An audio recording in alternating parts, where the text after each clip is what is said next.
Muy bien. Don Roberto, quisiéramos saber entonces, ¿quién es Chespirito? Yo. Es tu seudónimo. Y me lo puso un director de cine. Entre un director y un productor de cine, que fueron los primeros que llevaron a la pantalla grande un argumento escrito por mí. Les gustó mucho y me elogiaron, me alabaron, me dijeron que era yo un Shakespeare pequeño. Y de ahí viene entonces Chespirito.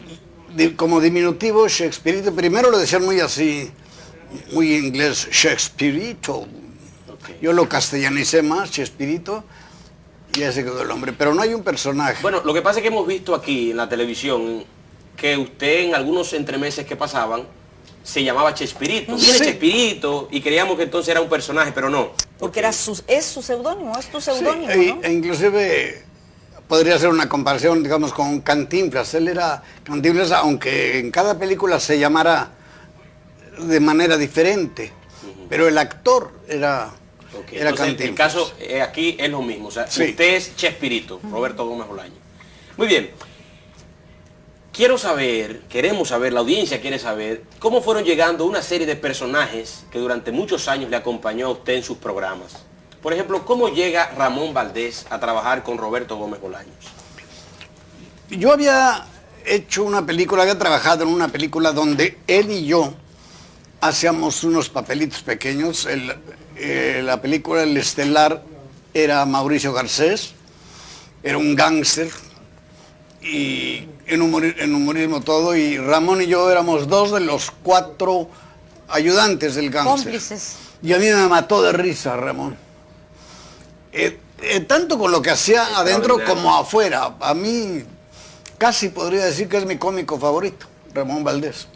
Por encima de su hermano Tintán y de ¿Y Tintán? Sí. Me mató de risa. A mí también me parece. Entonces cuando tuve mi programa, la mesa cuadrada esa de la que hablaba yo, inmediatamente lo llamé y no me... Así llega él. Muy bien, Carlos Villagrán. ¿Cómo llega Carlos Villagrán a trabajar con Roberto Gómez Bolaños? A él en orden primero tenía llegó, yo a otro. Primero llegó en orden Rubén Aguirre. Rubén Aguirre llega primero. Sí. Muy bien. ¿Cómo llega? Él me lo presenta el esposo de Kipi Casado, que era mi ángel protector, porque me tenía una fe enorme, me abría puertas, y él llegaba a la capital desde Monterrey, y ya nos había hablado a mí de él y a él de mí. Entonces ahí empezamos a platicar y hicimos algunas pruebas inclusive.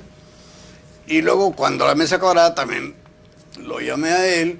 Después tuvo tanto éxito esa mesa cuadrada que nos dieron un programa exclusivo. Éramos Ramón, Rubén y yo. Luego entró María Antonieta a leer las cartas, María Antonieta de las Nieves, a leer las cartas que mandaba el público. Nos dieron el programa que ya se empezó a llamar Chespirito, y en una fiesta particular en casa de Rubén, hicieron Rubén y Carlos Villagrán un sketchito que hacían en un programa que yo no veía nunca. Sí, pero ¿cómo llega Carlos Villagrán? ¿Él conocía a Rubén? A Rubén Aguirre. Y hacía un programa con él, y entonces hicieron una rutina, no me acuerdo, pero hablaba él con los cachetes inflados, a mí me dio mucha risa. Y había yo empezado a hacer el Chavo. Pero pero entonces no, porque yo no entré con el Chavo, yo entré mucho antes del Chavo. Sí, pero... O sea, él no entró para el Chavo, él entró desde antes. Carlos Villagrán entró prácticamente... Porque yo entré en el 71 y todavía no existía el Chavo, y lo primero que yo hice cuando entré no fue el Chavo, fueron sketches y programas del Chapulín Colorado. De acuerdo. Había yo hecho ya muchas otras cosas, y estaba Florinda, muy bien, estaba Ramón, estaba Rubén y no más, ¿verdad? Okay, entonces, después entró Angelines y después entró Edgar. Ok, a eso iba. Sí, pero él lo vi haciendo eso. Ok, entonces Angelines entra luego. Poquito después. Entonces, después viene Edgar Vivar, ¿no? Sí. Digamos que el último en entrar de la vieja guardia fue Edgar Vivar. El último. Después entró el Chato Padilla, que hacía Jaimito el Cartero, pero fue bastante tiempo después. Ok. Muy bien.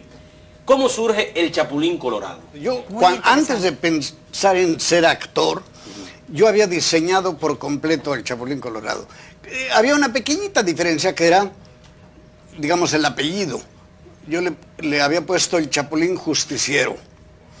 Le puse Colorado porque cuando ya lo llevé a la práctica fueron mayas y payasitos rojos, no había rojos, negros, blancos y azules. Estamos hablando de una época donde la ropa de danza ni siquiera tenía tanto colorido. Vamos, hasta el teatro era en blanco y negro. El blanco pues, es muy problemático en la televisión, el negro es fúnebre, el azul, aunque se puede usar cualquier color para discriminarlo y hacer... Es que habla del chroma key. Los trucos, para hacer los trucos del de chroma key, el usual en México era el azul.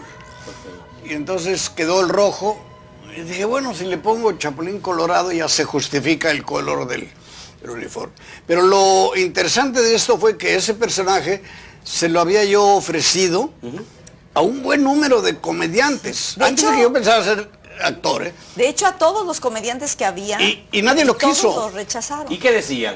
Me decían, no, eso a mí no me gusta, no parece interesante. No le encontraron la vis cómica a los tontos. Nadie quiso hacerlo. A los tontos. Y después dije, bendito sea Dios, porque cuando tuve yo la oportunidad de hacerlo, y me abrió las puertas de todo.